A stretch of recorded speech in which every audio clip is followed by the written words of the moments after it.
E aí a gente vai inverter nessa primeira parte. Não, ninguém vai meter no lugar. Ele vai ter, sei lá, algumas duas questões na prova. Tá? Não tem como. É porque a gente vai dividir de forma igualitária. São Não 7 vou fazer temas. isso. Não vou fazer. Não vou fazer questão nenhuma do Rafael. Não vou fazer. Não vou fazer. Semana que vem, tem algum dia que tem duas atividades no mesmo dia? Vamos lá, ó. Então, ó.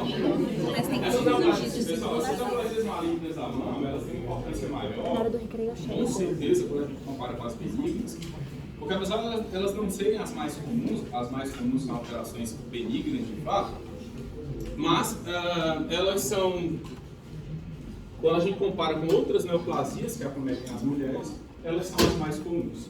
Tá? Elas têm um comportamento mais agressivo, boa parte delas realmente vai ter um comportamento mais agressivo. E o que ocorre também é que ao longo do tempo, ao longo dos anos, o número de mulheres acometidas por carcinoma ou adenocarcinoma mamário tem aumentado. Isso se deve, mais uma vez, à alteração de modo de vida, agora, da mulher, no caso.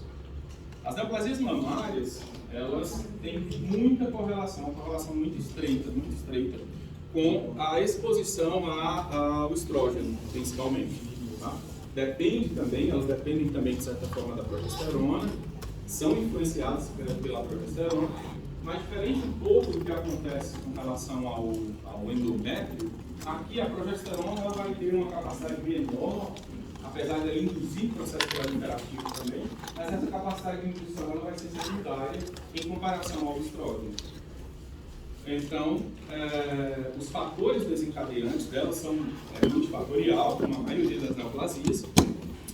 A gente vai ver depois algo meio contraditório, porque o estrógeno nem é o maior fator de risco para as neoplasias mamárias, nem é, mas é o principal. Mas como assim não é o maior fator de risco, mas é o principal?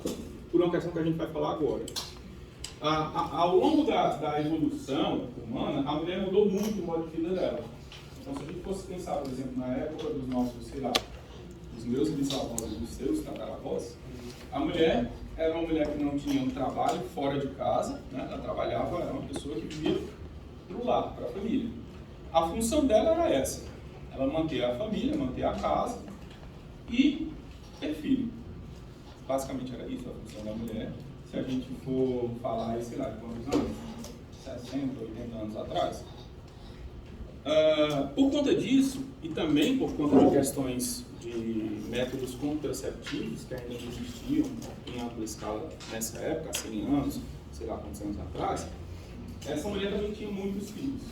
Então, se a gente for, sei lá, fazer uma pesquisa rápida aqui, quantos filhos, sei lá, sua tataravó teve?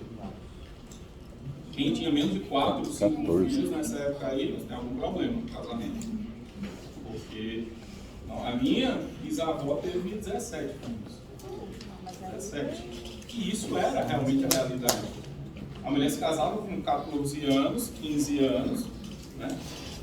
E no mesmo ano engravidava. Ou no mesmo ano ela já engravidava. E tinha que ser assim. Porque casou, não engravidou ainda, o homem tem algum problema, a mulher tem algum problema. Não serve. Né? E qual é a implicação disso para os tumores de mama? A implicação disso é que a gente vai ver daqui a pouco, o processo de evolução e maturação da mama feminina é um processo um pouco diferente. Na verdade, a mama da mulher, ela evolui de forma proliferativa quando a mulher entra na puberdade, quando ela entra na adolescência, eleva-se a questão dos hormônios sexuais, e aí, principalmente, o estrógeno, e aí você começa a ter uma arborescência, que a gente chama, do epitélio mamário. Então, até então, o epitélio mamário é uma estrutura pouco ramificada, que é constituída basicamente por ductos, uma estrutura de ducto, assim. São vários ductos. Tá? Isso ela passa durante toda a infância, e esse epitélio mamário ele é muito parecido com o epitélio mamário do menino também. Basicamente igual, os dois são iguais.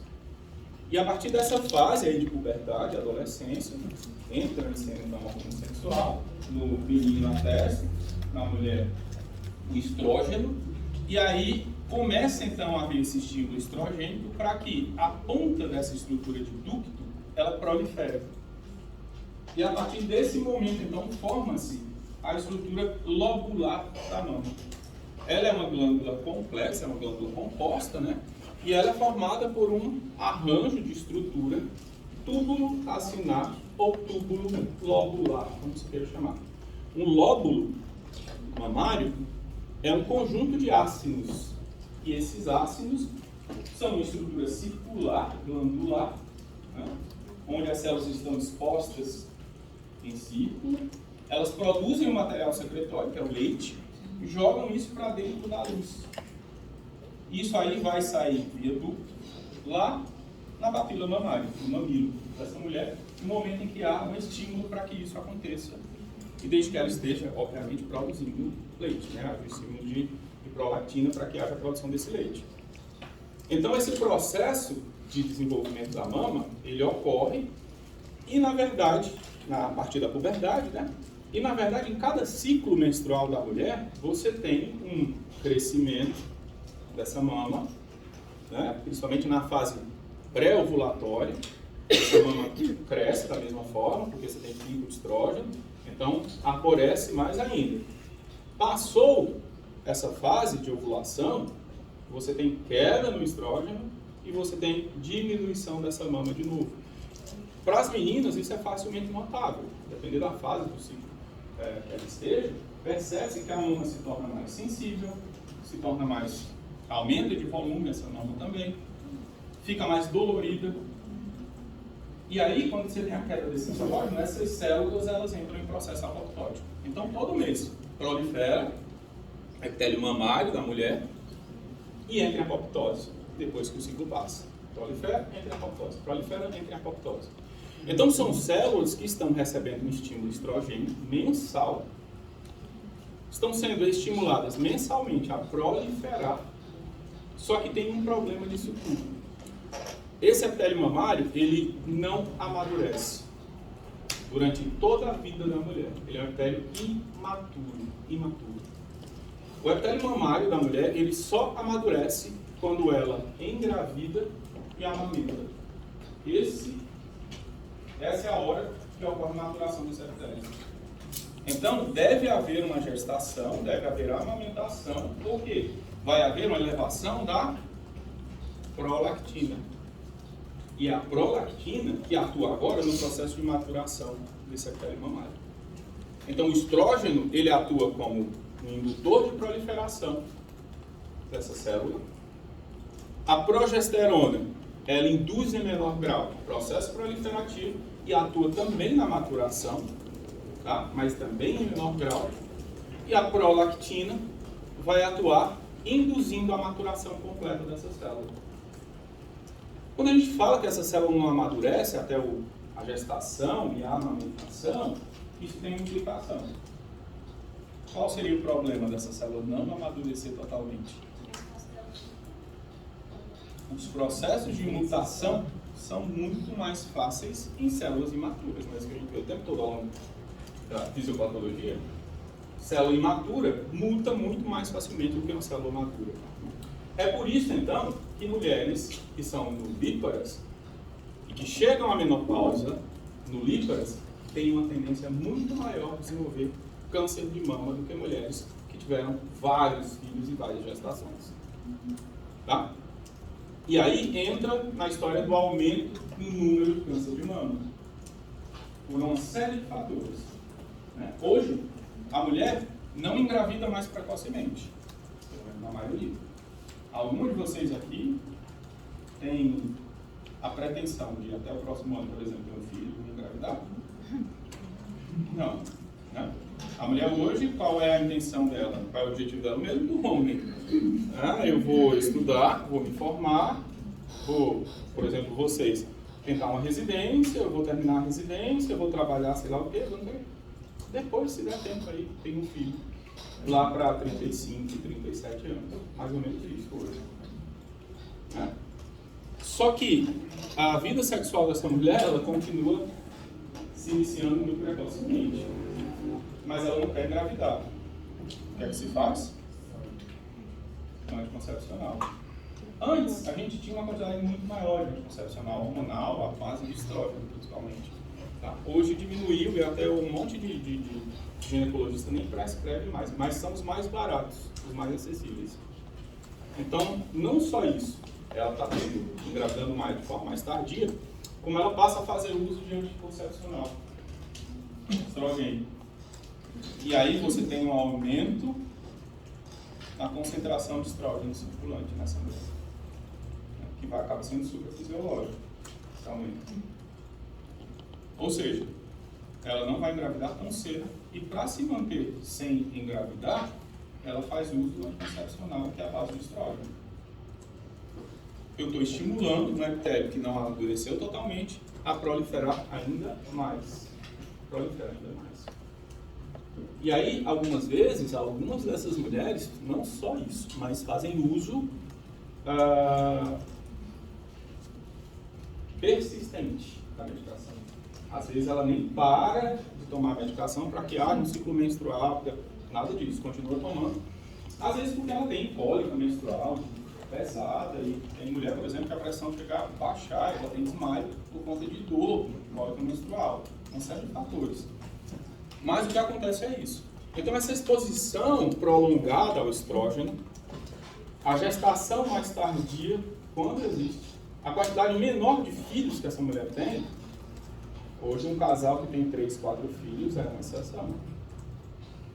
A maioria tem 1, 2, quando tem. Faz com que esse epitélio ele amadureça menos e esteja mais tempo exposto ao estrógeno.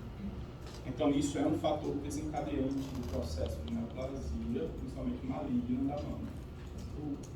Por outro lado, a prolactina então, ela faz maturação e aí isso protege contra o câncer. Protege, isso mesmo. Prolactina faz proteção. É um fator protetor. E se eu aumentar a prolactina dessa mulher, não com gestação, mas com alguma história? Então, existem alguns trabalhos relacionados a isso, mas o problema é que a utilização da prolactina para tentar diminuir a chance reflete em outros órgãos. Então, por exemplo, a atuação da prolactina na mama não é a mesma no útero. Então, ao passo que ela induz o processo de proteção na mama, no endométrio é ao contrário. Ela induz também o processo proliferativo e você aumenta a chance de ter um carcinoma de endométrio. Então, existe uma possibilidade de se fazer isso, pensando racionalmente, funciona, só que você tem que ver qual é o efeito colateral disso aí, porque vai alterar em outro ponto. Então, e aí você tem que pensar no risco, por exemplo, qual é o risco que a gente tem? Compensa esse risco? A depender do caso, compensa esse risco. Exercício. Para treinar. Aumenta a chance de ter câncer de mama. Isso, o anticoncepcional à base de estrógeno, ele aumenta a chance de ter câncer de mama. Tem o quê? Outra forma de se prevenir?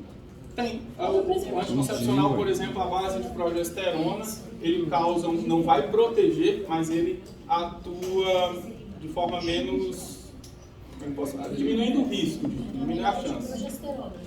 Existem outros anticoncepcionais também. Por exemplo, o uso do DIU, o DIU de cobre, por exemplo, porque aí se você usa DIU à base de estrógeno, você da mesma forma vai induzir processo proliferativo endometrial. Então, o DIU à base de cobre ele funciona bem também. Tá? Mas a maioria das vezes, até pela questão de acesso ao preço que eu tenho, o estrogênio é mais barato, mais acessível. Então se utiliza mais. Foi interrompido da super sério. É um projeto de curso que é o que mais acontece. Na hora, ninguém nem lembra. Eu ia falar mais. Tá. Isso por si só não causa câncer de mama. A gente vai ver que ele é um fator intermediário do ponto de vista de risco do câncer de mama. Entretanto, quando a gente observa todos os fatores de riscos que são os que aumentam efetivamente o risco, os que são intermediários, os que são de baixo risco, a gente observa que esse é o processo mais comum para a ocorrência dele. Tá? Os outros estão relacionados a alterações genéticas, natureza genética. Então é mais fácil uma mulher ter uma mutação no BRCA ou uma mulher que faz exatamente isso que a gente acabou de falar. Tá? Então, muito provavelmente, ele não é um fator de altíssimo risco. Ele não é um fator de alto risco. Ele é um fator de risco intermediário do câncer de mama. Mas ele é o mais importante porque ele é o mais comum. E quando a gente observa as causas de câncer na mulher, ele é o que aparece na frente, mesmo não sendo o fator que leva ao maior risco para o desenvolvimento da neoplasia. Tudo bem? Entenderam isso, né? Uhum. Aí, associado a isso, a gente tem outros fatores também. A gente tem também fatores como obesidade, fatores como o álcool, como dietas, como todos os outros fatores que se associam, fazendo com que essa pessoa desenvolva câncer. Tudo bem? Isso aí, mano.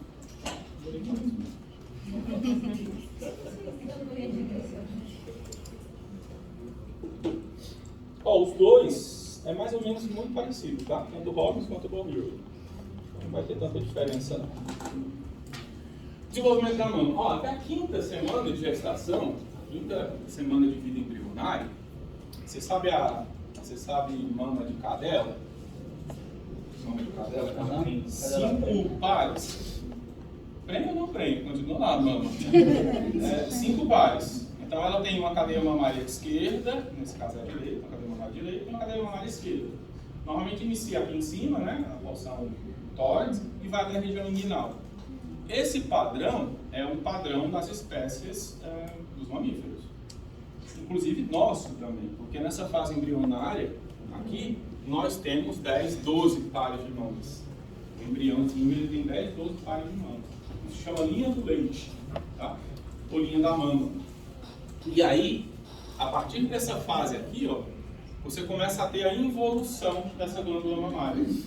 Na maioria das vezes, involui, você só fica com o primeiro ou segundo par, né, localizado onde a gente sabe que ela se localiza, e as outras acabam evoluindo. Mas ocorre que algumas vezes essa involução ela não é completa. Então o indivíduo acaba ficando, tanto o homem quanto a mulher, ficando com um mamilo sempre na direção dessa linha.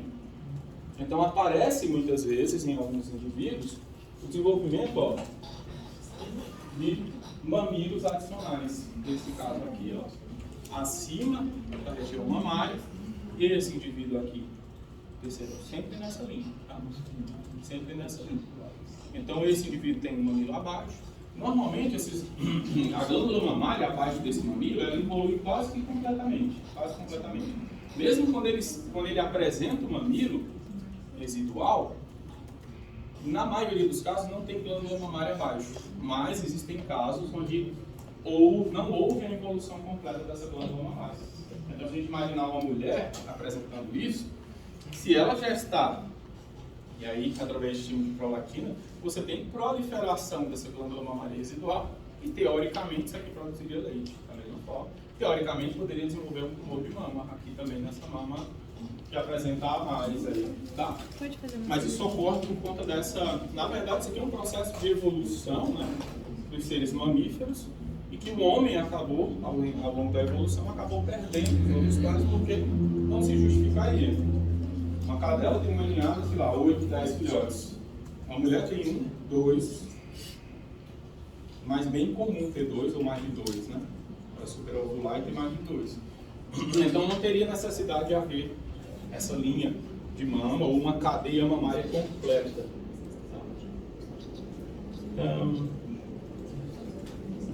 Eu acho que remove, porque quando retira a mama, retira tudo.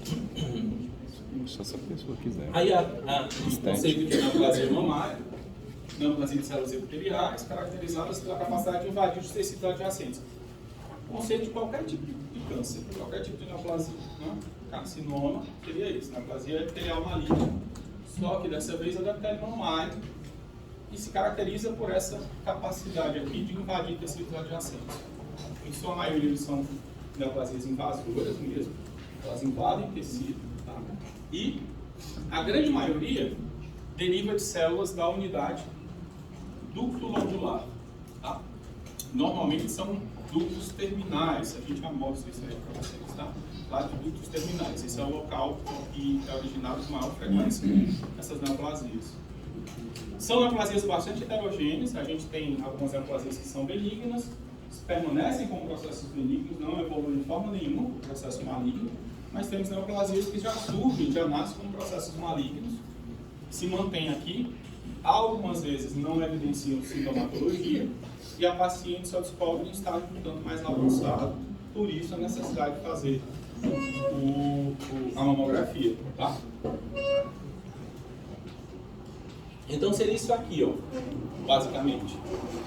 Ela é uma glândula composta, como a gente falou, então essa ramificação aqui, ó, isso é o que aborda uma glândula composta. Essas estruturas aqui são as estruturas de ducto, tá? As estruturas ductais. Então, se a gente for pensar numa mama, com mamilo e tudo mais, o mamilo ficaria aqui, ó. O mamilo ficaria aqui, tá? Tem um ducto lactóforo aqui, que drena a secreção das glândulas que ficam nessa região. Então elas vão sendo drenadas por essa rede ramificada, caem em estrutura em alguns ductos que são um pouco mais calibrosos, e na região aqui da papila mamária a gente tem as aberturas. Então, na mulher seriam 8, 9 aberturas que a gente chama de ósseos mamários, que é por onde o leite sai à medida que a criança suga, tá? Então, ó, na fase embrionária às vezes é até mais proliferativo do que isso aqui. Porque como tem circulação de hormônio materno, pode ser que até na fase embrionária isso tenha uma arborização mais vistosa, um processo de proliferação, até, ainda que seja muito básico, tá? Mas o que acontece é que quando essa criança nasce, e até a puberdade, a estrutura mamária dela permanece dessa forma, tá? As células que estão localizadas aqui, ó, revestindo o ducto, elas são as mesmas células, morfologicamente, que também se localizam nas pontas, ou seja, na região de ducto terminal. São as mesmas células. O que muda entre elas? Receptores de estrógeno, receptores de progesterona, tá? Isso é o que muda. Receptores principalmente de prolactina. Então, células que estão aqui, na porção terminal do ducto, elas têm uma quantidade muito maior de receptores. E aí o que ocorre é que quando essa criança entra na puberdade, então, vem o estímulo hormonal que leva com que haja, então, a proliferação dessas estruturas terminais. Por quê? Porque as células que lá estão têm uma quantidade maior de receptores para esses hormônios. Prolifera. Proliferou, mas não amadureceu ainda. E assim vai se manter. Então, à medida que essa mulher cicla, tem o ciclo menstrual dela, eu tenho um aumento, pode ser isso aqui, por exemplo, passou o pico de progesterona, de estrógeno, volta para cá. E aí, mensalmente acontece isso, vem para cá, volta para cá, vem para cá, volta para cá. Mensalmente isso acontece. Tá? A partir do momento em que há a gestação e a amamentação, então entra em cena a prolactina, que vai fazer com que haja então a maturação dessas células. Vai haver primeiro, obviamente, a mulher no primeiro mês de gestação não está produzindo prolactina. A prolactina vai começar a ser produzida no final da gestação, porque não tem sentido. A mulher está com 1 mês de gestação, faltam 8 para ela dar à luz, e ela já está produzindo leite. Não tem sentido nenhum. Então, durante toda essa fase, a gente tem a elevação de estrógeno, a elevação de progesterona, né? Isso vai fazendo com que essas células aqui lobulares, ó, desse cacho de uva, elas proliferem. Na intenção de aumentar a quantidade de células, obviamente, por isso que prolifera, mas para quê? Para que haja uma maior produção de leite. Então vai haver um processo proliferativo intenso durante toda a gestação. Isso vai proliferando muito. É por isso que a mama da mulher durante a gestação, ela aumenta, vai aumentando mês a mês. E quanto mais se aproxima do parto, maior ela fica. É por isso que essa mama também fica mais firme. Fica mais firme. Com a ação da prolactina, maturação. Isso aqui passa todo o ciclo de amamentação dessa mulher nesse estado. Tá? É as células proliferando, amadurecendo e produzindo leite. a produzir leite. À medida que começa a diminuir a produção de prolactina, a produção de leite vai diminuindo também, né? Essas células começam então a morrer por apoptose. Então a mulher não vai sentir dor, não vai sentir o processo inflamatório pela morte dessas células. É um processo fisiológico de morte. Não tem mais sentido a gente manter toda essa população aí. Então começam a morrer, ela volta para isso aqui, ó. Se mantém aqui, só que agora ela se mantém aqui dessa forma, mas as células evoluíram um pouco, que amadureceram pelo menos. Tá? Pelo menos amadureceram. E quanto mais gestação ela tem, mais indução à maturação e menor a chance de mutação dessas células. Tá? A partir da menopausa, o que é que vai acontecer com o estrógeno? Começa a cair já na pré-menopausa. Vai evoluir para isso aqui. Não tem mais estrógeno para manter a proliferação dessas células da mama. Então vai acontecer atrofia. Elas vão morrer por apoptose, mais uma vez. E agora a gente volta a um estágio bem inicial, lá na fase embrionária, na fase de criança, né, dessa pessoa. Onde a gente tem simplesmente os ductos e assim eles permanecem. Mas essa mulher, com 60 anos, ela resolveu então fazer uso de reposição hormonal, repor o estrógeno. O que é que vai acontecer aqui? Você volta. Elas não morrem, tá? Não vai morrer. Não vai morrer. É um processo de atrofia. Os receptores de estrógeno aqui nos ductos terminais, eles continuam existindo. Coloquei estrógeno, ele volta a aparecer. Tá? Maduro ou imaturo? Se ela já teve filho, amamentou, eles continuam sendo mais maduros. Se não, continuam como células imaturas. E o risco disso para o desenvolvimento de câncer? Então, porque veja, essa mulher ela passou a vida inteira exposta ao estrógeno, tá? Fazendo uso ou não de anticoncepcional, mas ela passou a vida inteira estrógeno endógeno,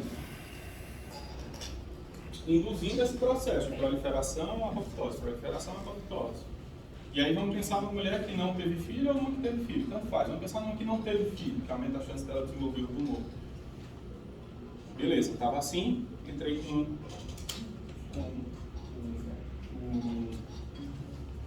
chip, não é chip, um implantezinho de estrógeno nela, né? Foi colocado um implante de estrógeno. O que é que vocês acham que vai acontecer em relação à chance de desenvolvimento de câncer para ela? Então, discutível. Não, mas ela fica na fase estacionária. Indiscutível a chance de aumento de câncer. O site do INCA, ele fala que os últimos trabalhos, eles mostraram um acompanhamento de uma população de mulheres que fez uso do estrógeno aí, com a reposição hormonal, e que houve um aumento de 26% na ocorrência de câncer nessas mulheres. Mas que esse trabalho, ele não consegue vincular totalmente o desenvolvimento desse câncer ao uso do estrógeno na reposição hormonal. E aí tem outros trabalhos que falam que não tem correlação nenhuma, que essa correlação ela não existe. Que a dependência aqui vai ser de fatores externos. E até um certo tempo o que se indicava era que a mulher aguardasse 5 anos, porque aí depois de 5 anos você tem uma atrofia tão significativa dessa estrutura mamária que você não consegue mais induzir processo proliferativo aqui. Então basicamente ele não, depois de 5 anos de menopausa, ele não responde mais ao estrógeno. Então espera 5 anos e aí depois desses 5 anos faz a reposição hormonal. Ele não vai esperar 5 anos para fazer a reposição hormonal por causa disso. Uma coisa que é complicada ficar pensando também, por exemplo, normalmente o câncer de mama se dá nessas mulheres com menopausa. É o momento que você está com o estradiol zerado, ou muito baixo. A mulher passou a vida inteira com o estradiol regular e ela não teve câncer de mama. No momento que o estradiol abaixa, você aumenta essa chance, aumenta a quantidade de câncer de mama que aparece. E aí as pessoas vincularem isso ao estradiol também fica meio contraditório. Então, mas o que é que eles falam? É exatamente isso. Ela passou a vida inteira sendo exposta. E ao longo dessa exposição, sei lá, 50 anos não, né? Mas vamos pensar que a mulher entra na menopausa, o quê? 50 e poucos, 60 anos.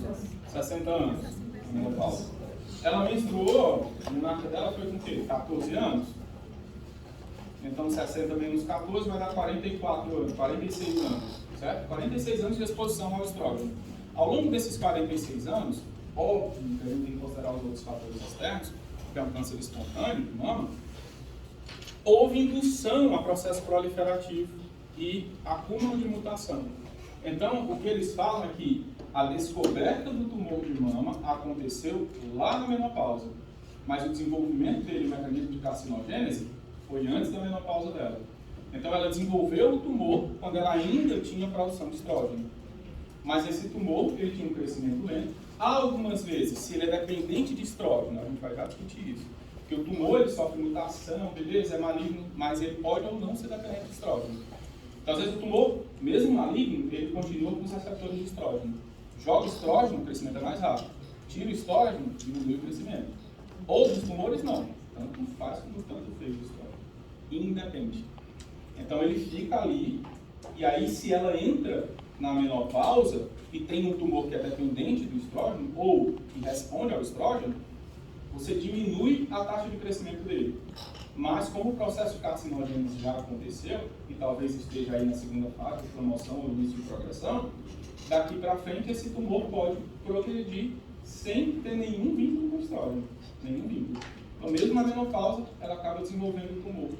Não é desenvolvendo, o tumor acaba crescendo porque o desenvolvimento dele já foi antes dessa fase de diminuição hormonal. Se tiver entrando no amoxicilina para impedir a liberação do estrógeno. Então, aí é uma das formas de tratar essa mulher.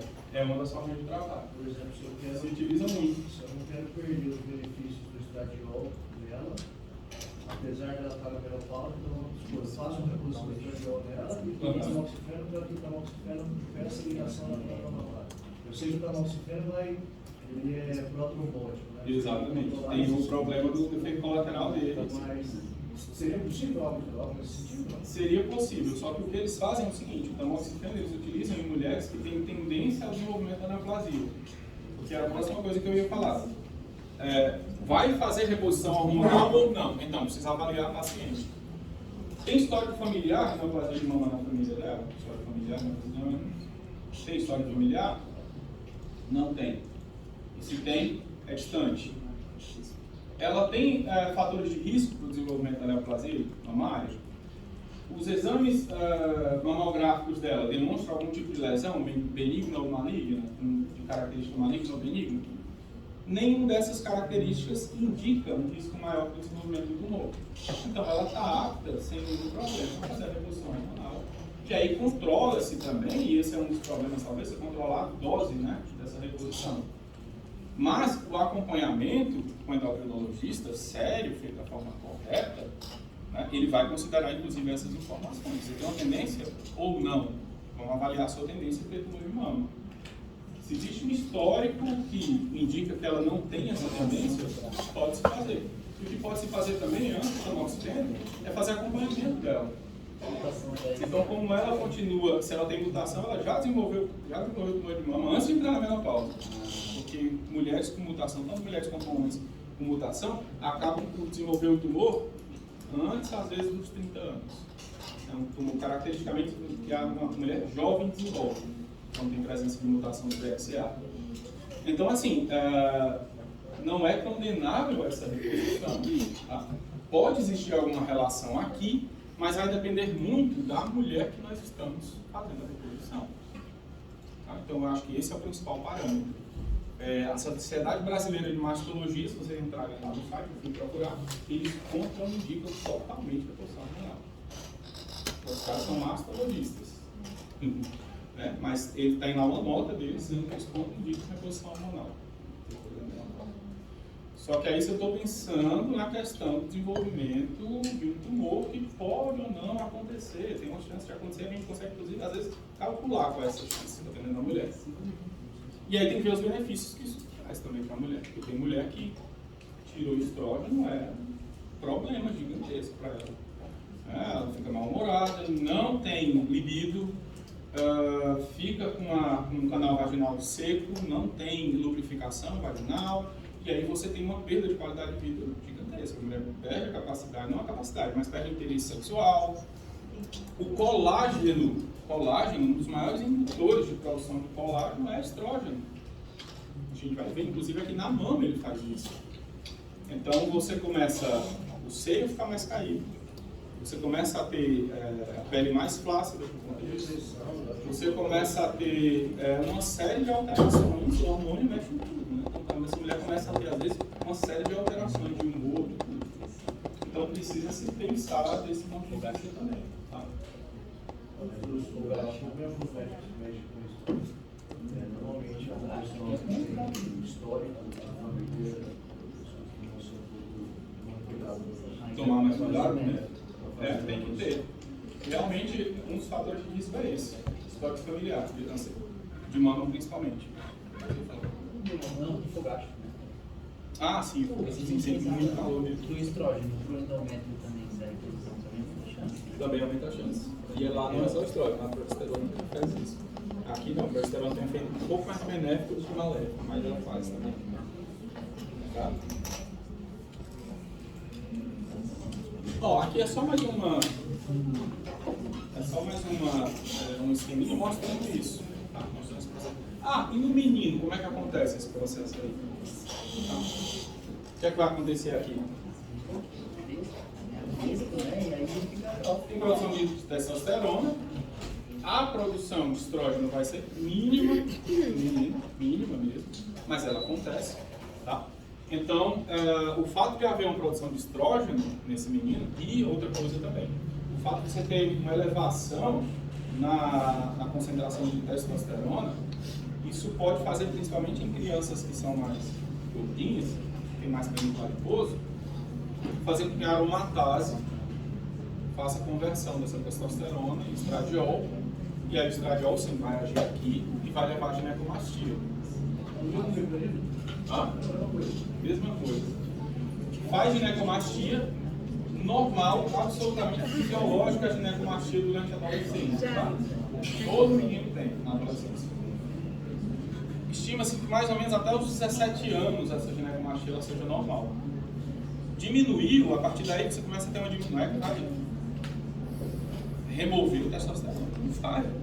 Mas vai diminuir a quantidade de testosterona, começa a diminuir um pouco essa quantidade. E aí o que vai acontecer é que essa ginecomastia ela começa a deixar de acontecer. Você não tem mais ginecomastia. Em algumas pessoas, algumas crianças, adolescentes que se mantém a ginecomastia, precisa avaliar o porquê está se mantendo isso. Se é por culpa do processo do tecido adiposo, eu não falo do tecido adiposo, mas na verdade são fibroblastos que ficam entre o tecido adiposo e produzem a aromatase. E aí, uma outra diferença que ocorre aqui, tá, é que essa população de células epiteliais mamárias, no menino, no homem, ela não se aprofunda tanto quanto na mulher. A mulher tem um aprofundamento desse epitélio mamário. No menino não, ele é sub-aureolar. Então normalmente fica mais protruso é a auréola mamária e o maminho. Isso mesmo, imediatamente abaixo da auréola. Nesse caso aí, condição fisiológica, volta ao normal. E na maioria das vezes é uma alteração que regride. Agora, tem um outro problema. Pode ser que não haja regressão se há algum distúrbio hormonal ou se isso é feito pelo uso, se a ocorrência da ginecomastia se dá pelo uso de testosterona exógena. Reposição também descontrolada, sem alguns mecanismos de controle para que não haja ginecomastia. E aí o que acontece é que entre essas estruturas aqui, pessoal, entre essas estruturas aqui, isso aqui é o lóbulo mamário, entre essas estruturas nós temos deposição de colágeno. Esse colágeno, ele também responde ao estrógeno, da mesma forma. Ele é essencial para a estrutura mamária.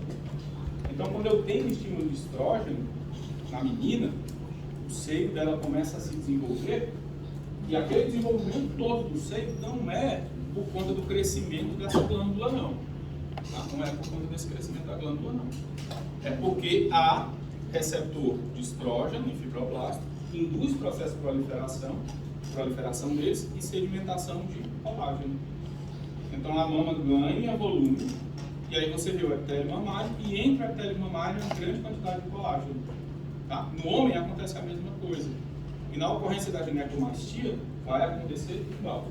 Proliferação do epitélio associada à proliferação do estroma que circunda esse epitélio. E aí, algumas vezes, você faz a remoção ou faz tratamento desse menino, dessa pessoa que fez uso da testosterona ou que tem algum problema hormonal. Diminui um pouco, mas não regride totalmente. Porque você faz a regressão do epitélio proliferado. Mas o colágeno que sedimentou aí, você não consegue remover, é como cicatriz. Está lá depositado, por isso que o Márcio fala, às vezes ocorre a presença de nódulos logo abaixo da região de auréola, mamária, está logo abaixo do mamilo. E aí faz a remoção cirúrgica desses nódulos. Ele vai diminuir à medida que você bloqueia a aromatase, à medida que você resolve o problema que levou a isso, né? Diminui, mas não regride totalmente quando já há essa ampla deposição de fibrose.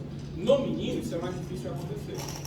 Porque a dosagem de testosterona ela é fisiológica, ainda que tem aromatase e tudo mais, beleza. Então há normalmente uma regressão total.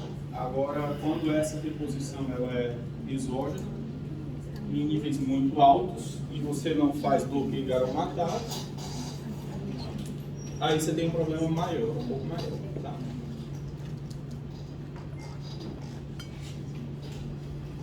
E no homem também, a utilização, por exemplo, da testa descontrolada vai levar ao aumento de chance de desenvolvimento de câncer de mama no homem? Não.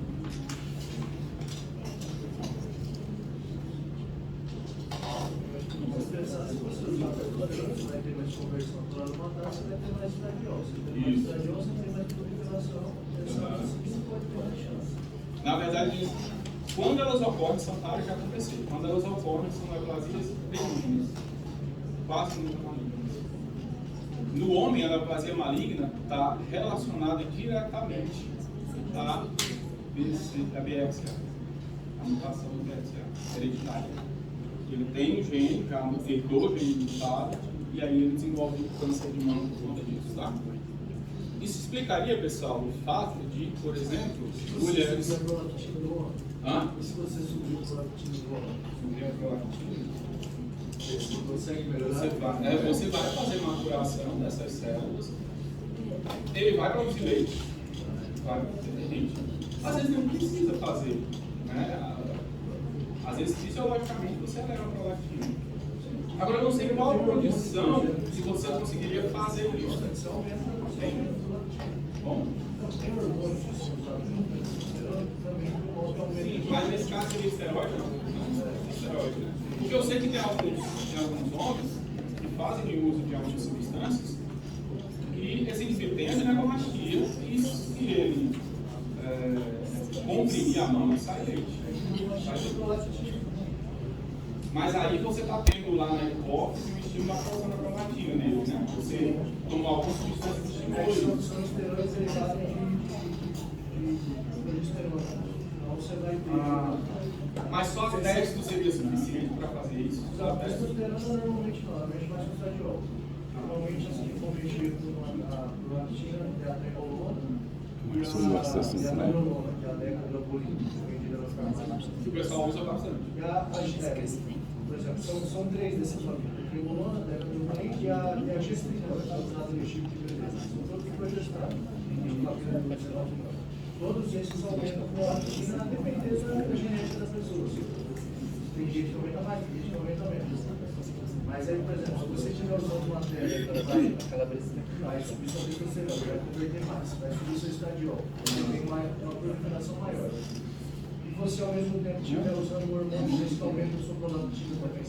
Entre aspas, você se protege ou não? Mais só, teoricamente sim, você tem um efeito protetor. Mas, como no caso desse homem, você não tem uma exposição a longo prazo, sei lá, eu não sei se eu estou falando na minha cabeça, eu não sei se isso acontece, mas eu acho que é mais difícil ter uma pessoa, por exemplo, que faz uso de esfalho por 50 anos. Né? Acho que é mais raro. Porque isso acontece na mulher. Né? Então, é isso que acontece na mulher. Ela passa 40 anos, 50 anos sem esforço, ela pode ela mesma. E às vezes não tem nada. Então, o homem, ele passa por um período, vamos falar, sei lá,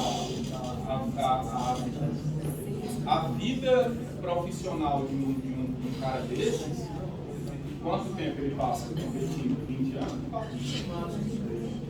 Ele vai certamente vai fazer um uso maior, uma concentração mais elevada desse período, né? Depois. Então, assim, o tempo de exposição vai ser mais baixo. Então, pode ser que ele desenvolva? Pode, mas não necessariamente ele vai desenvolver. Tá? E aí tem outra coisa também. A testo por si só, pela via da aromatase, ela não vai fazer com que haja, então, desenvolvimento de produção de leite. Não, só por ela. A testosterona ela se converte no estradiol e aí causa um estradiol. O que eu já ouvi gente falando, mas eu não vi isso na literatura científica, é que o estradiol alto ele puxa o prolactina para aumentar também. Não vi nada sobre isso, mas já vi gente falando isso. Não é isso. Mas o que vai causar a galactorera, saiu leite pela via da prolactina. Então precisa associar aí o esteroide. Normalmente o cara faz lá texto e DEC, e aí DEC doses mais altas causa essa prolactina. Ou tem gente que já mistura DEC para ter um forte ou usar. E aí você tem dois da família da progesterona atuando ao mesmo tempo, da família prolactina.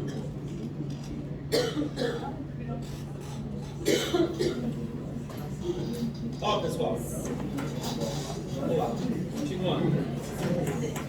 O que é que a gente fala do estroma, desse estroma interlobular? Tá?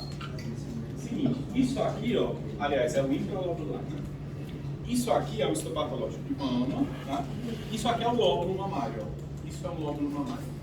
Cada uma dessas estruturas meio circulares, ovaladas, cada uma delas, isso aqui é um ácido. E junto compõe o lóbulo, tá? O ducto, ele não aparece aqui, não está aparecendo. Normalmente ele é uma estrutura linear, que em alguns cortes sai, outros não. Ele tem menor quantidade do que o lóbulo, tá? Mas esses lóbulos todos estão ligados a ductos, tudo bem? Para que haja escoamento do material que é secretado por essa célula. Aqui, ó, aqui, essa marca azulada que vocês veem aqui, não lembro se tem uma foto com uma maior aproximação. Mas enfim, aqui nós temos duas camadas de célula. São duas camadas de célula. Tem a membrana basal, que não é célula, tá? Por cima dessa membrana basal, que é a membrana basal, eu tenho a célula mioepitelial. Ela gruda na membrana basal. E a célula luminal, que é a célula que produz o leite, gruda em cima da mioepitelial. E isso acontece ao longo de toda a estrutura acinária. Então essa estrutura azulada ou mais escura que vocês veem aqui é exatamente isso. São duas camadas de célula, uma delas a mioepitelial, a outra a camada de células luminais. Essas células elas têm uma variação de forma, elas podem variar de um epitélio público a um epitélio cilíndrico. Normal elas variarem.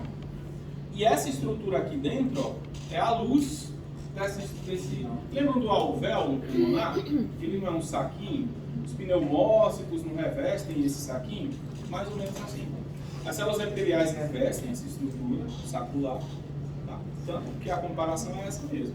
Tanto que muitas vezes chamam epitélio alveolar mamário, que parece um alvéolo pulmonar. Tá? O leite é produzido pela célula luminal, tá? Produzido por ela. Ela é uma célula apócrina. Essas células, as células da mama, elas são originadas a partir lá na fase embrionária da epiderme e vagina. A epiderme e vagina, que aí forma ela. E ela nada mais é do que uma glândula sudorípara modificada. Exatamente igual. O leite é o suor acrescido de gordura, proteína e alguns sais minerais, o cálcio, por exemplo, que não vai ter no suor. Mas o mecanismo de produção é o mesmo. Por se tratar de uma glândula apócrina, cada vez que há produção do leite, a célula, o núcleo dela, o citoplasma, ela enche o citoplasma dela de leite. E aí o que ela faz? Ela se rompe.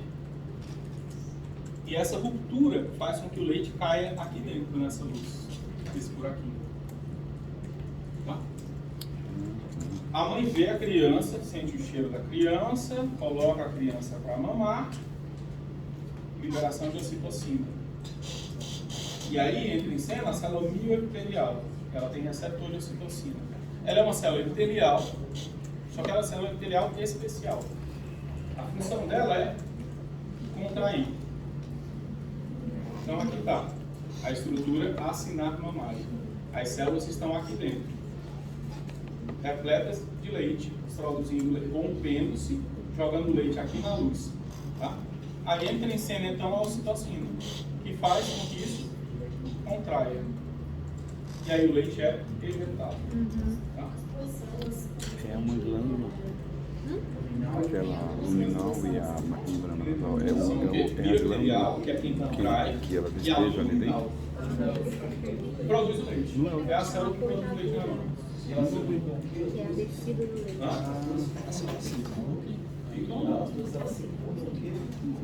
O ácido. Porque ela está sendo Mamário, produzida estrutura pelo acinada ácido, mamária. mas ela se rompe para Vamos jogar ver uma dentro foto da... mais aproximada? Mas ela é produzindo normalmente ou Acho que não para, enquanto quando a neném puxa, mais produz, né? Mas é feedback para produzir A luminal. prolactina e A luminal. vai mandando ali. Peraí que eu mostro aqui para você. Enquanto estiver sendo sugado, a prolactina está mandando produzir. Ela está produzindo. Enquanto estiver sendo sugado, quando parar, para Quem tudo. fez a célula luminal secretar leite foi ela. Já era. a Falou que função molécula dela. apoptose, lembra? É, não precisa mais. Quando ela rompe, porque ela produziu já para o bebê, já vai cair na glândula para sugar. Não, mas o que eu tava pensando.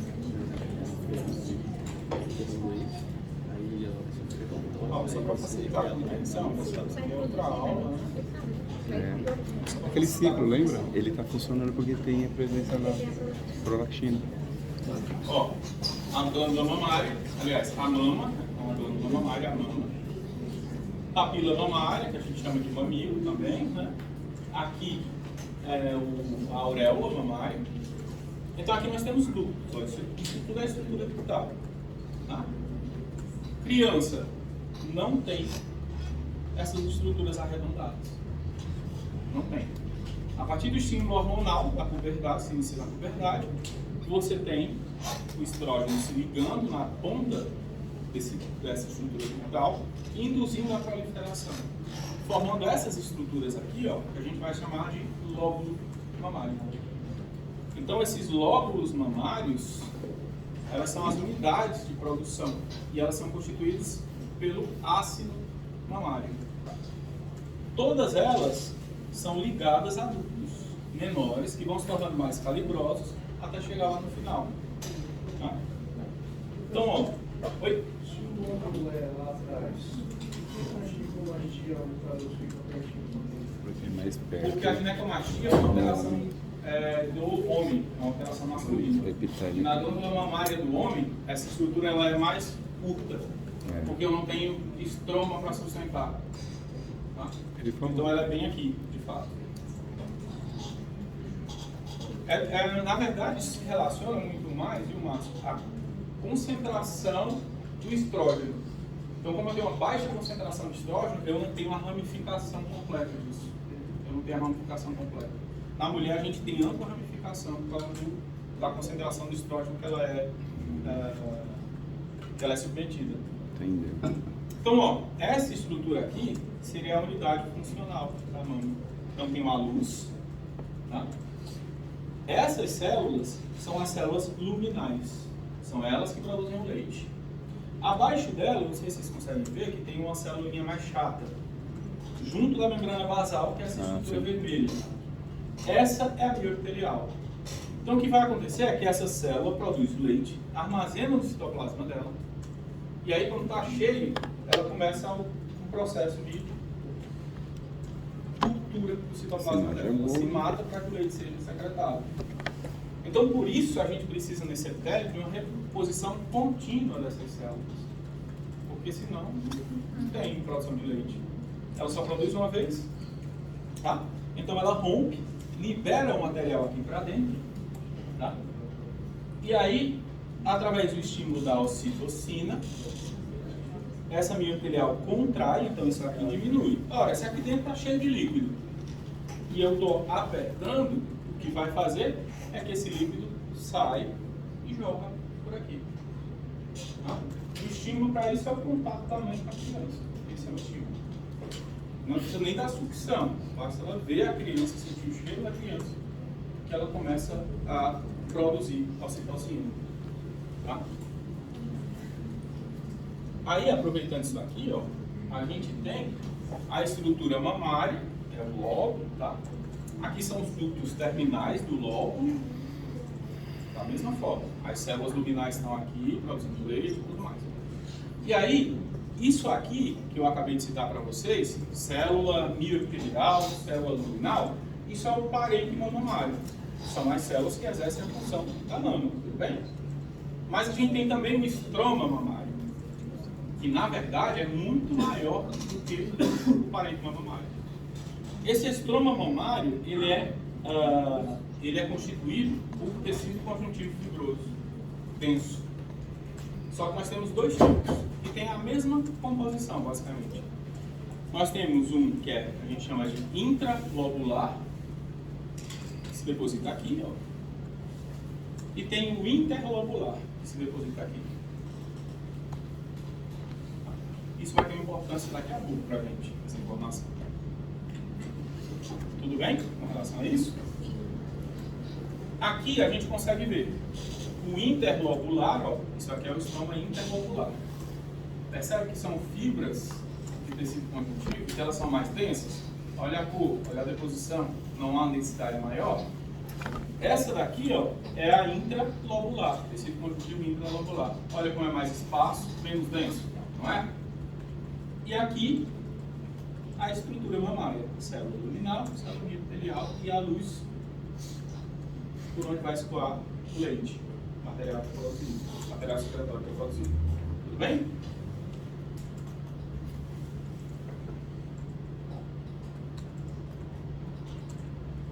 Eu não mando essa foto que fez, porque não tá no slide. Não, ele pegou por fora para explicar. Manda. E tá boa nessa imagem. Só que ele foi buscar para explicar melhor, né? Parte. Essa é a célula luminal.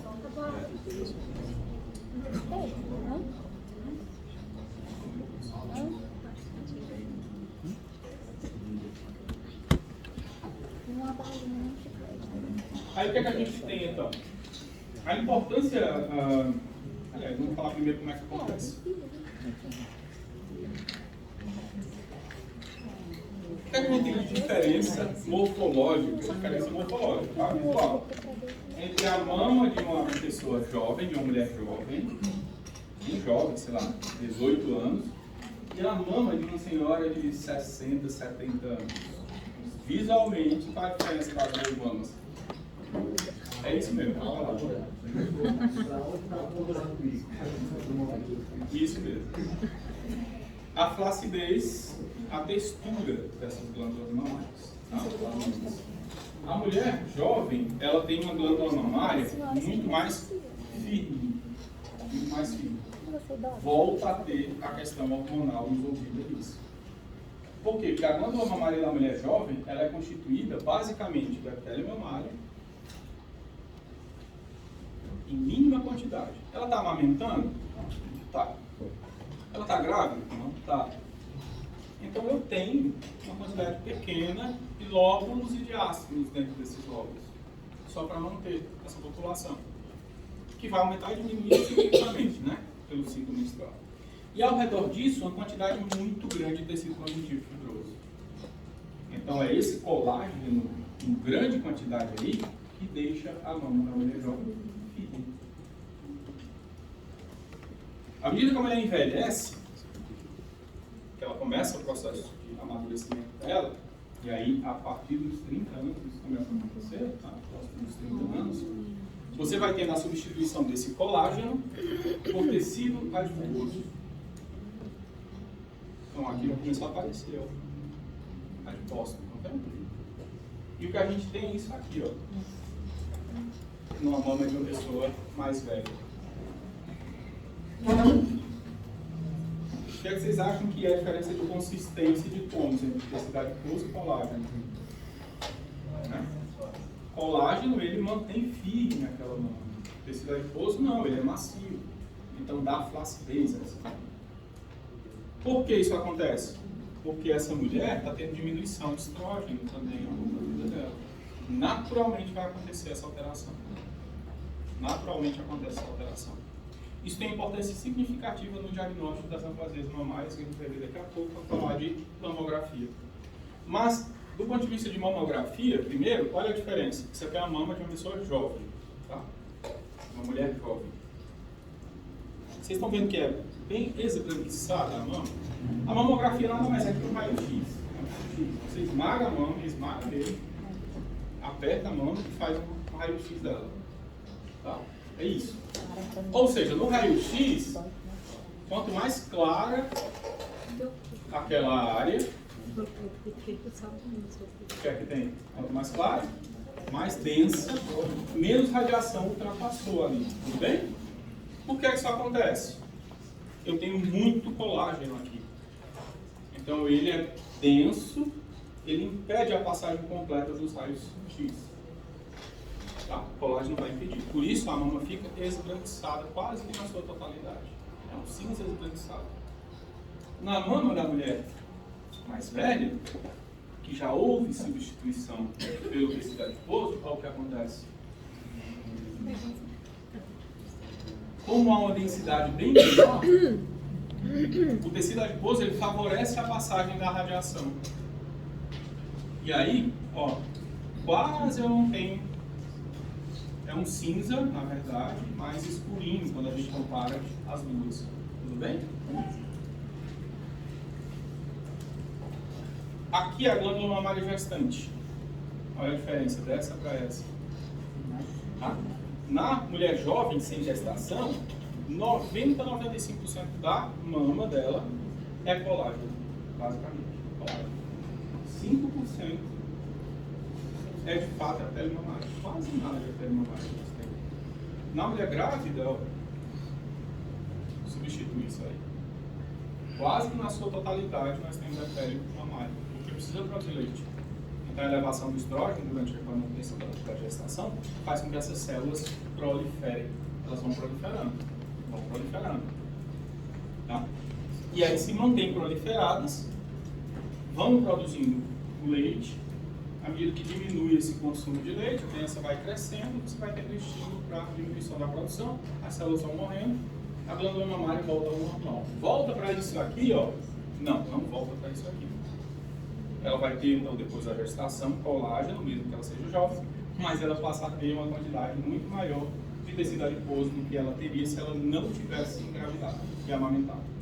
É por isso também que a mama da mulher que amamentou, ela se torna mais flácida. Primeiro, porque a expansão da pele aumenta significativamente o tamanho daquela mama. Então a pele expande, e não é uma expansão transitória, rápida, fica meses a mama expandida. Tá? À medida que diminui o tecido mamário ali, vai haver substituição pelo tecido adiposo, a mama se torna menor, essa pele se torna menor, né?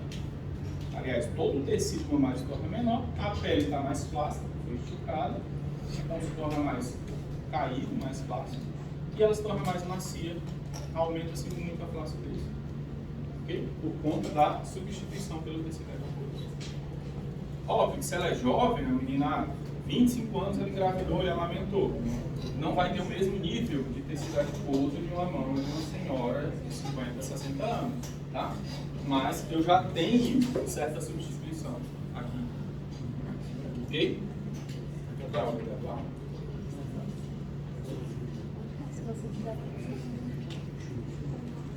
Olha, isso aqui é a mama.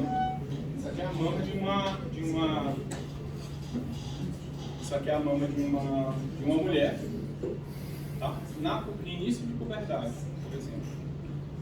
Olha a quantidade de colágeno que você tem e a quantidade de epitélio mamário que nós temos. Quase nada de epitélio mamário. Ainda nem houve uma proliferação tão chamativa desse epitélio, tá? Nem aconteceu.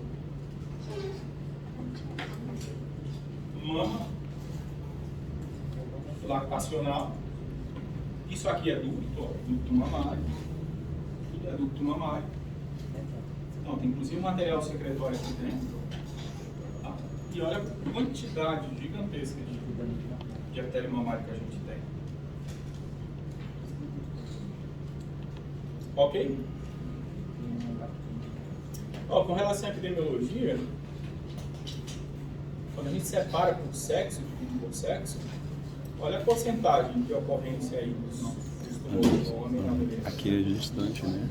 Então, Aqui é uma gestante? está para o homem como a mama está para a mulher. Essa imagem?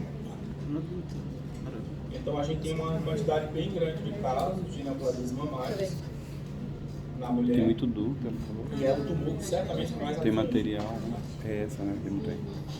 Essa é jovem. Aqui a distribuição no mapa desses casos. Tá?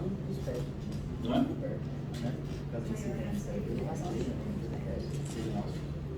Tem uma outra questão também aqui. Tem uma outra questão que se associa a isso também. Tem questão étnica também e genética que se associa a isso. A população europeia tem uma quantidade maior de neoplasia mamária. A americana e europeia tem uma quantidade maior, tem uma tendência maior de desenvolvimento de neoplasia. Questão genética. Então, as populações onde nós temos o predomínio dessas, normalmente são descendentes, né, desse povo europeu. Em São Paulo a gente tem muito, Sul a gente tem muito também, igualmente. Associado a isso tem outros fatores também. Tem locais onde você tem um rastreio maior e menor, né? E aí muitas vezes o tumor de mama ele precisa da mamografia, aquela história lá do autoexame, que lá não existe mais, acabou, então já não existe mais autoexame, nem se indica mais fazer autoexame, porque ele é pouco funcional, tá? Ele não tem funcionalidade. Então começou-se a fazer esse autoexame início da década de 90 e depois se percebeu que ele tinha um efeito contrário. Muitos tumores, ou alguns tumores malignos e bem agressivos da mama, como o carcinoma lobular invasor, que é bem grave, é muito agressivo, ele não forma nódulo. Ele se distribui de forma difusa na mama, sem nódulo. E o que ele faz, o que ele faz é um aumento da mama como um todo. Tá? E a mulher percebia a mama aumentar de volume, pode ser uma só, pode ser nas duas. Se tiver BRCA, pode ser nas duas. Ela palpava e sentia nódulo. Só que assim, eu vou palpar, se não é um caroço, não é câncer. É um caroço na mama. E aí não procurava atendimento médico. Então, havia uma demora na procura pelo atendimento, mesmo ela percebendo que existia uma alteração na mama dela. Ao passo que, às vezes, muitas neoplasias, ou mesmo processos benignos, formam nódulo. Inclusive, mulher jovem, que assiste mamária, 20 a 30 anos é a faixa de maior incidência. Palpa, nossa, tem um nódulo. Aí corre para fazer mamografia. Quer fazer mamografia porque tem um nódulo benigno. E a outra que tem um nódulo maligno, não faz isso. Então tinha um efeito meio contrário. E aí passou-se então ao próprio INCA, ele determina que não é mais indicado o autoexame, com o nome de autoexame, mas que o ginecologista, o mastologista, principalmente o ginecologista, né, que faz esse atendimento prévio da mulher, ele precisa ensinar a mulher a conhecer a mama e palpar a mama realmente. Né? Porque de repente ela sente uma alteração macular, mas explicando que isso não é definitivo. Porque pode acontecer outras situações e isso não substitui a mamografia. Tá? Vamos, esse último slide para a gente ir para o. Aí são os fatores de risco, ó, que eu falei para vocês. Então a gente divide em fatores de risco elevado, fatores de alto risco, de mama, fatores de risco moderado, fatores de risco baixo para esse desenvolvimento. Idade superior a 50 anos, pelo tempo de exposição, como a gente citou, ao estrógeno endógeno. Tá? Então é a idade mais comum de ocorrência. País de origem, Estados Unidos, Europa, Escandinávia, também é Europa, mas é a parte lá de cima da Europa. Vikings. Histórico familiar, antecedentes familiares de câncer em parentes de primeiro grau. Não necessariamente câncer de mama, mas câncer que de alguma forma se associa geneticamente à mama. Câncer de ovário, câncer de endométrio, câncer de testículo, no homem, câncer de pâncreas e intestino. Esses são os mais comuns, que se associam de forma mais comum. Tá? História de câncer na pré-menopausa. Então, desenvolvimento de um câncer jovem. Tem um parente, a minha avó teve câncer com 40 anos, com 30 anos. Pode estar relacionado à mutação do BRCA. Tá? Então, se ela tem, se seu pai ou sua mãe tem, você tem 50% de chance de ter também. É uma transmissão que ocorre com certa frequência até. Síndromes genéticas. Essa síndrome de Li-Fraumeni, ou Li-Fraumeni, é uma síndrome genética que leva a um processo de mutação no P53. Então, você não tem funcionalidade no P53, ele é afuncional. Vocês imaginam o que vai acontecer com essa pessoa. Crescer tudo, né? Todos os tumores que você possa imaginar esse indivíduo envolve. Tem um caso que passou há pouco tempo, assim, sei lá, um passado na televisão, e que eu vi algumas vezes até no Instagram, que é de um pai que tem, e as filhas dele tinham 3 filhos, as 3 filhas se envolveram, e 2 já tinham morrido. 2 já tinham morrido, e a terceira estava com neoplasia também, e o prognóstico não era favorável. Era bem grave. Então, pois é, e ele que tinha também estava vivo. Então a reportagem fala também sobre isso, que ele tinha também, e ele, além de ter essa doença transmitida para as filhas, ele tinha acompanhado a morte de todas as filhas dela. De 2 delas e acompanhado a terceira, teoricamente.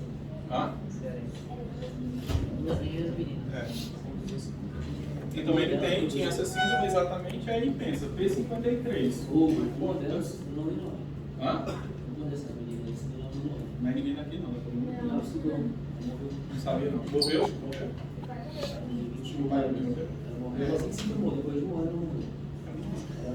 Olha, assim, não tem como culpar o pai, porque talvez ele nem soubesse.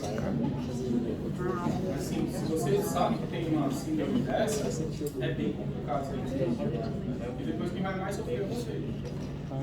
Tudo bem, né? Por exemplo, a minha coisa mais Mais que quando leão, tá? A ataxia telangiectasia é uma outra síndrome também genética, ela leva a algumas alterações mutacionais que faz processo de aplasia medular, leva à diminuição da capacidade imune, do sistema imune, ela é mais rara.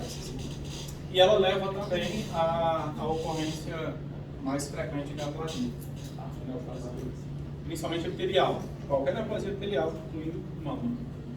Hiperplasia atípica. A hiperplasia atípica a gente vai ver depois nas lesões benignas da mama. É um processo hiperplásico, como diz, não é neoplasia, mas é um processo proliferativo que ele não progride para o maligno, mas ele indica que se a mulher tem, ela tem um risco maior de ter carcinoma. Tá? Ele não faz progressão, mas ela tendo a hiperplasia atípica, ela tem uma chance maior de desenvolver carcinoma. Os de risco moderado.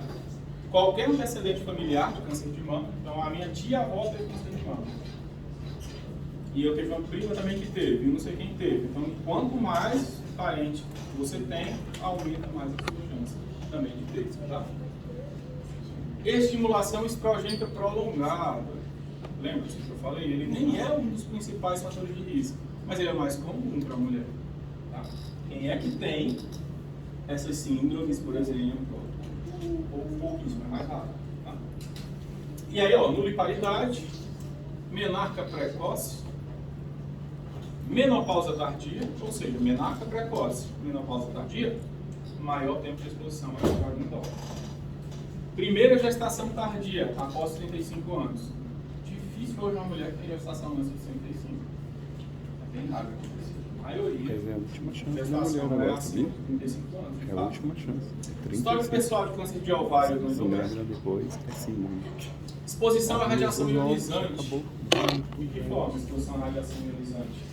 Professora, Amiga, você tinha 58. não, vai, pode engravidar. Uma mulher que qualquer trabalha no idade raio-x que poderia puder. ser, mas se ela Mas fizer uso do Os EPI, estudos já mostram que caiu. não. Porque a bata, né, a cumbífera lá, ela protege toda essa região, inclusive tireoide Pela também. mudança de E a emissão da raio-x, ela é linear. Ela queria me engravidar com 40 anos. Só vai nesse sentido e não volta. Tá?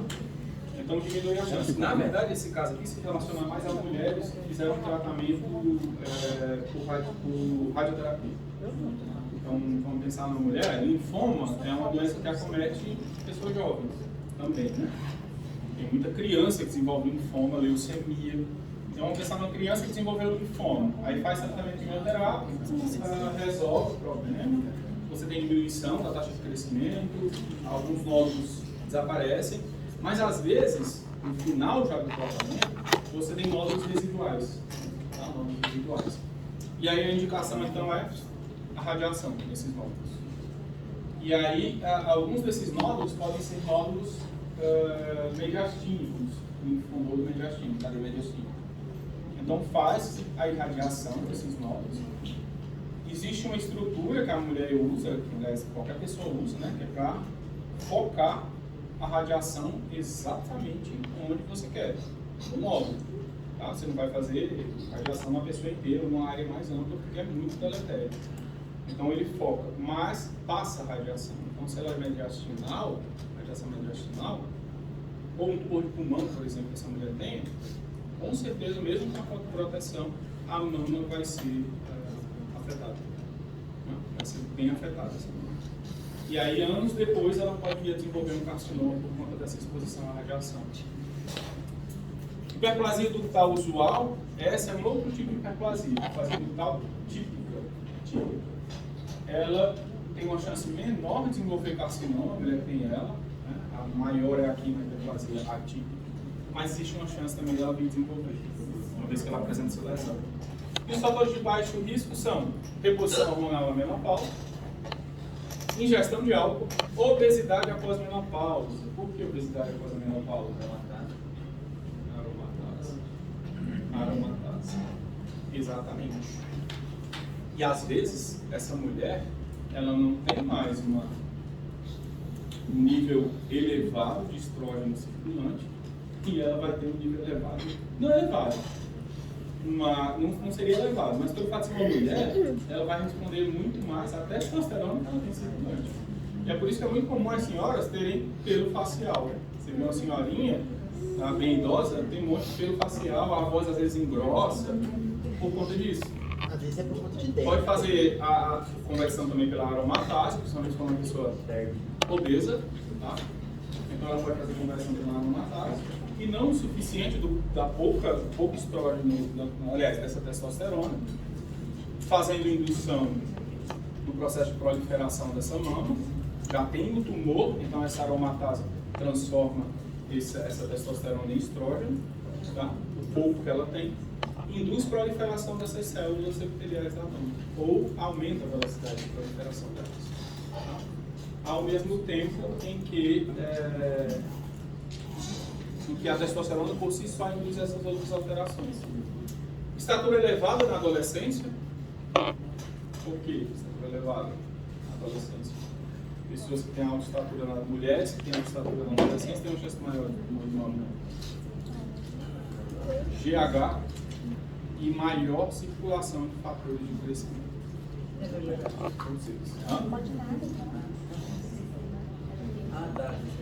Não só isso, das células como um todo. E a história de doença benigna da mama. Fator de baixo risco, que indica o processo proliferativo acontecendo nessa mama, tá? Vamos fazer um intervalo.